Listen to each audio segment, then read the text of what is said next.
Tales of Vindicators. This is Xenoxis, and this is the Xenoxis Show for the 17th of March 2017. Yes, we've been talking about a bit about Better a while. I mentioned a bit about how if weapons wouldn't break, the bad thing that could cause, how it would cause, so that because of that, enemies would still drop weapons just as they do now, but you would be constantly full of weapons all the time. And then if you would want to pick up the materials, you would have to drop one of your good weapons somewhere else, like not near where the other weapon is, where the bad weapon is.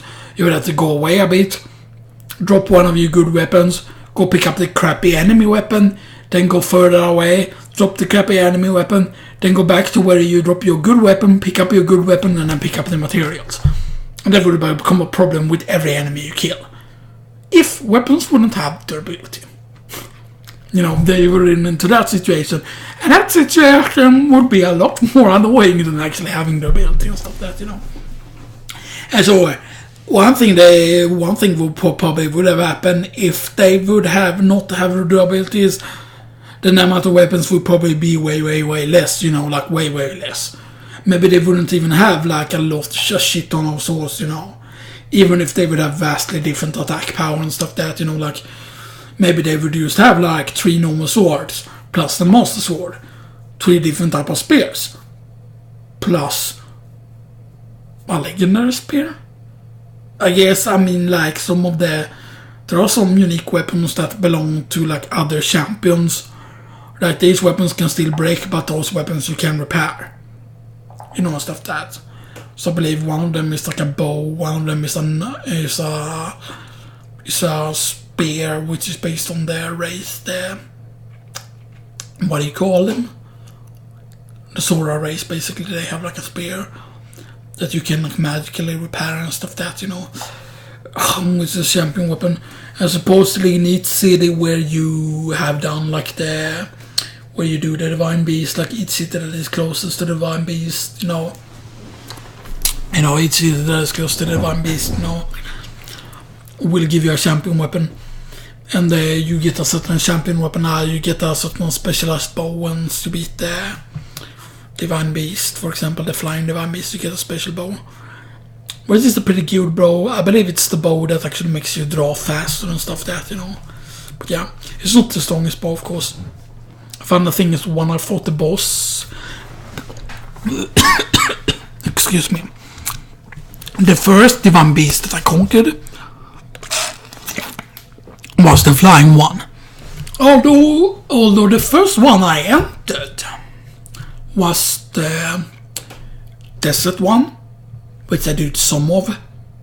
Then after that I did go into the volcano one, although I didn't do anything there because I didn't have a torch on me at that time, because you go into a room, then it's all dark, you cannot see anything, and it seems like you need arrows in that because those head things shows up that you need to shoot to remove corruption and stuff like that. So yeah, remove corruption. Your soul shall be mine. I greet you. I greet you. Die you will. Lol Yoda. Go down is Yoda. Kill you I will. Kill you I will. Kill you I will. Fucking hell. Oh man. PogChamp. I'll taste all your milk blood. Now I'm not a man anymore because I cried blood. I have to punch myself in the face. So yeah, what else is there? The thing is that I really like about this is the fact that the game is an open world survival game. Yes, survival. The thing is, why I call it a survival game is, it makes sense, right? Because it has a lot of elements from survival. This whole weapon breaking and stuff that is something that fits in the survival. You take damage from being in extreme environments. Being into cold areas, you freeze to death. Being in hot areas like the desert, I would guess they simulate that you get dehydrated. pretty much, and that causes you to die. And then if you're on Death Mountain and stuff that, then you don't wear the right gear, then you burn up. Literally, you start burning, and then if you have like things made of wood, then those things start burning up. So if you have like a seal not made of steel, then like they start burning up. You know, and that's pretty funny. You know, pretty funny. The funny thing is, Jim Sterling did the same thing as I did, actually, that he went and managed to get to Death Mountain without any fire-resistant potions and any heat-resistant gear. Like, sure, I had shaker gear on, but the shaker gear doesn't help because heat is one thing, but when you literally start burning, then your normal heat resistance against like hot temperatures doesn't help, because fire resist is a totally different thing, because the gear you buy in the Goron City is like a fireproof gear, which has like flame guard. This flame guard, if you wear that set, for example, and if you go out in the desert, then it doesn't help shit against normal heat. Like, it helps you burning up in a volcano, but it doesn't help against normal desert heat. Which, you know, is, you know, pretty funny, you know. Like, some people might be like, I'm wearing fire guard gear, why am I taking damage in a hot desert? You're wearing very, very heavy plate. That's covering you from melting inside a volcano. So you're wearing something that's very, very hot to wear. Okay. Like, yeah, you know. But yeah, I mean, like, even starting probably, I don't know if he went the same route that I would, like, I went basically into like the spring. I tried to get to where the spring was first.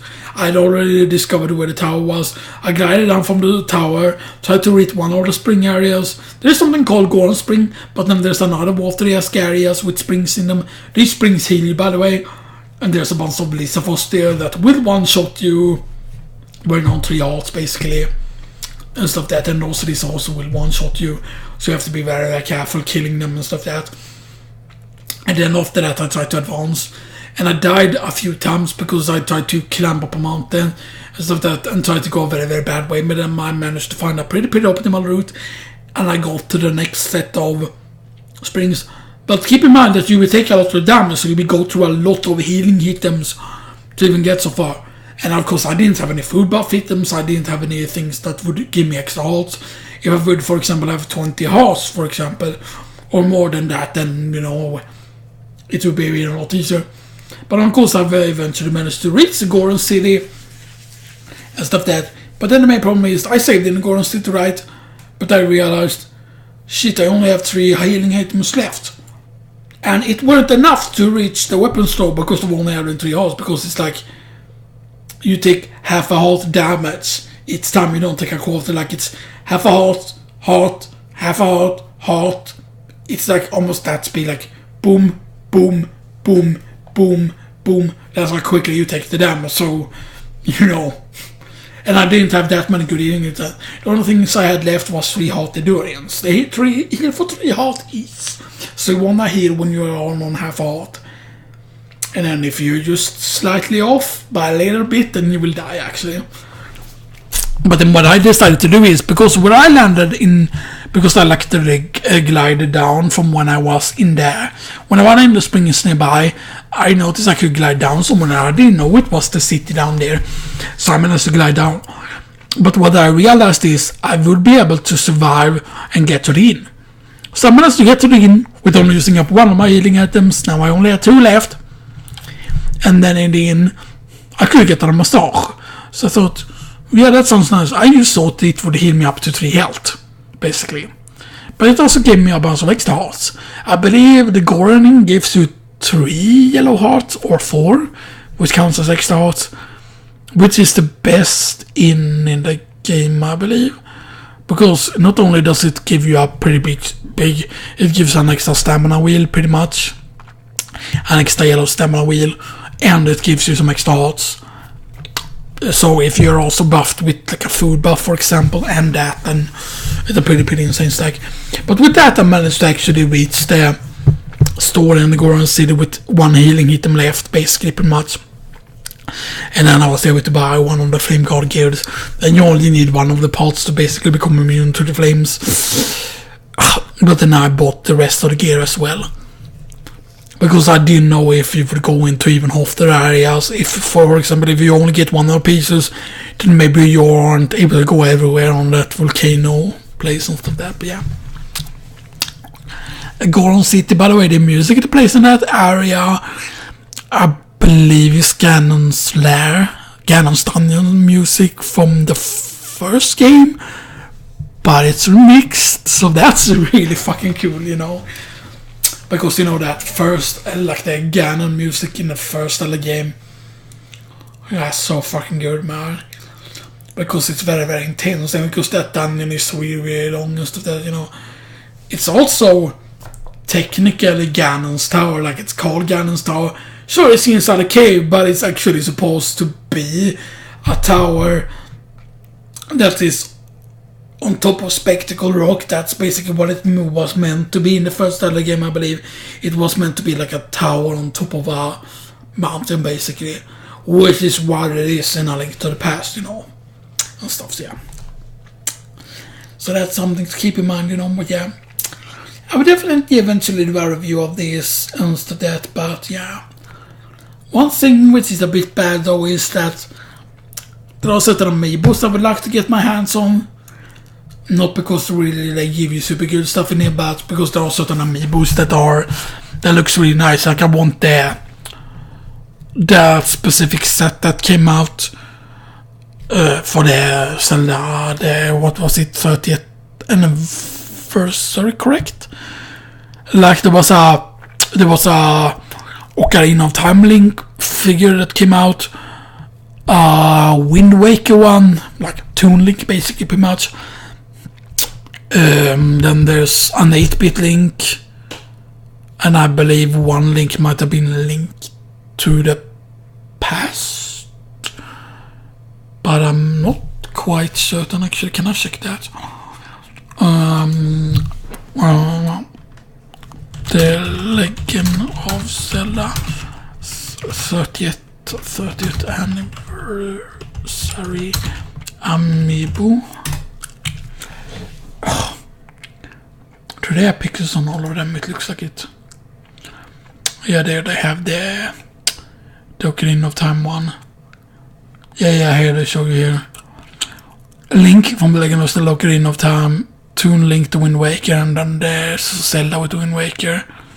And on the 8-bit one, yeah, those are the ones that are, yeah. They will probably become worth a shit on one. The Legend of Zelda Dungeon Maker, yeah. Someone came up with that if they did something similar to Mario Maker with Zelda game. That will be so amazing, especially if they do ever a Zelda Maker. I only want it to be based on the 8-bit version and not the Link to the Past version. Because the thing that I hated in Super Mario Maker is that sure, it's a really good editor, but in Super Mario Maker there's a lot of things missing. There's a lot of, like, you cannot do Super Mario World stages with it really, because you cannot do certain type of slopes and certain types of other things, and you cannot lay pipes in, like, so they shoot you out like that, you know, and stuff that, you know. And for example, let's say Super Mario Maker would have only focused on the 8-bit Mario, then they could literally have included all the assets from the 8-bit Mario, you know, and stuff that. So that's something they could have done, you know. I have no idea how to get these amiibos, by the way, in Sweden, you know, if there's any way you can actually buy them, you know, and stuff that.